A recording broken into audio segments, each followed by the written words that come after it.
All right, tip number 3 on our journey here for preparing you for 2025 and beyond. Now, why 2025 and beyond? If you haven't caught the other videos in this series, well, here's the key, is that we know that presidential elections bring good economic times beforehand because the current person wants to keep things looking good so they get reelected. Happens both sides of the fence. This is not a political podcast in any way, but you know it's true. Every president does that. And then also once the election is over, then things are going to settle to some normal or what it should be.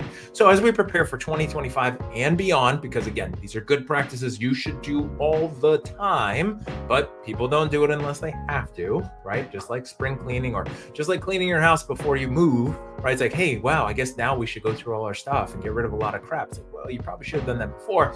The first 2 steps we covered. This third one, so important, something you should be doing all the time, but people don't do it enough.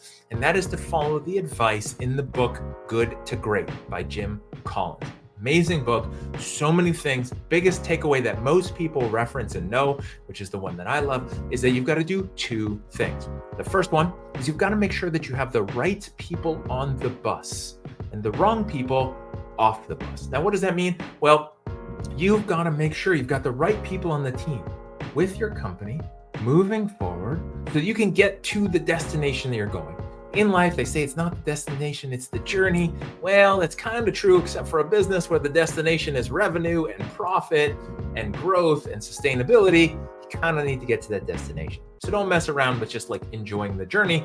You're going to go out of business. So on our journey to the destination, we've got to get on the bus. We've got to get the bus there. How do you pick who's the right person on the bus?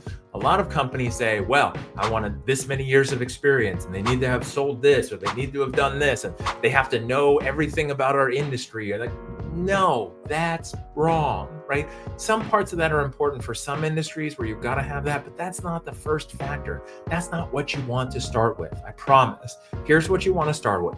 Make sure that you have a mission, a vision, and core values. Make sure they're actually documented, and then make sure actually everybody knows them. Now, every company has a company culture, right? And that's what we're talking about. Company culture is the set of mission, vision, and core values, things that everyone bonds around and has in common, and they believe in, and then they want to have this shared part of that. Every company has that. Every organization has that. And an organization could be a club. It could be a sporting group, right? Like the softball team or a bowling league. It's companies, it's nonprofits, it's charity events, it's families. A family is an organization. As a family, you have a mission, vision, and core values. Now, somebody might have that. It might be in their head. It might be pretty wishy-washy. If it's not clear, it's not stated, and everyone's not aware of it, and everyone's not on board with it, you're never going to get to there, right? You're just going to float through life. That's what a lot of companies do. Problem is, that's actually a pretty big problem, but the main problem here and what we're talking about is that when things get rough, when things become challenging, the part that will bond everyone together to make sure you make it through the challenge, the adversity, whatever it is you're dealing with, will be that company culture as strong as possible.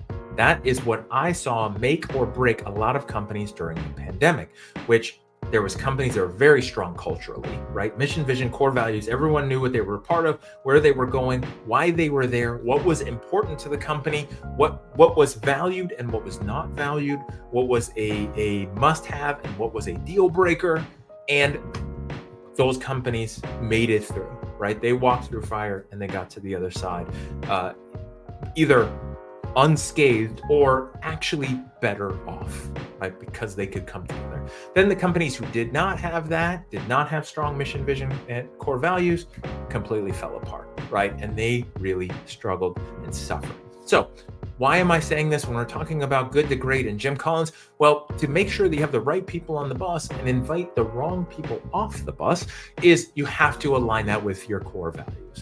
So first you have to have a mission, vision, and core values. I see so many companies that don't have anything, and then they wonder why their team is constant turnover in sales, why the team isn't handling change or accepting change or making the changes that are needed or dealing with anything that comes up in the business, any adversity, any challenges, any struggles. The leadership is confused or puzzled or stressed or frustrated by the team not adapting or changing or doing what's necessary because they don't know why they're doing it. It doesn't make any sense. It doesn't make any sense. First step, you've got to make sure you have those things: mission, vision, and core values. Second step, you actually have to make sure that everyone knows it. And then what you've got to do is have a way to assess if everyone believes in it or not. Because if they don't believe in it, you help them get off the bus so you can get the right people on the bus. Okay? So important to do that.